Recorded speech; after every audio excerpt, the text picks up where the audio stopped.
অসমৰ জনপ্ৰিয় অভিনেতা কমল লোচনৰ ভাল খবৰটো বাৰু আপোনালোকে পালেনে? জনপ্ৰিয় অভিনেতাজনৰ এই মুহূৰ্তত আহি পৰিছে এটি ভাল খবৰ। আপোনালোকক সবিশেষ জনাম আজি এই ভিডিঅ'টোৰ জৰিয়তে।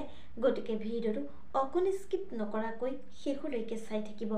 নমস্কাৰ বন্ধু বান্ধৱীসকল, আপোনালোক সকলোকে স্বাগতম জনাইছোঁ মই প্ৰতীক্ষাই SP নিউজ আছামিজৰ অন্য এটি নতুন ভিডিঅ'লৈ আপোনালোকৰ বাবে লৈ আহিছোঁ পুনৰ এটি নতুন ভিডিঅ'টো সকলোৱে আদৰি ল'ব বুলি আশা কৰিছোঁ। আহকচোন আজি ভিডিঅ'টোৰ পৰৱৰ্তী অংশলৈ আগবাঢ়োঁ। হয়, অসমৰ জনপ্ৰিয় অভিনেতা কমল লোচনৰ আছে এটি ভাল খবৰ।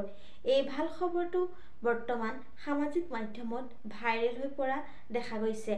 পোনপ্ৰথমে এটি কমেণ্ট কৰি জনাব, জনপ্ৰিয় অভিনেতা কমল লোচনক আপোনালোকে কেনেকুৱা পায়, তেখেতৰ অভিনয় চাই কেনে পায়, নিশ্চয় এটি কমেণ্ট কৰি জনাব। পোনপ্ৰথমে আমি আমাৰ চেনেলৰ তৰফৰ পৰা কমল লোচনলৈ যাচিলোঁ বহুত শুভকামনা।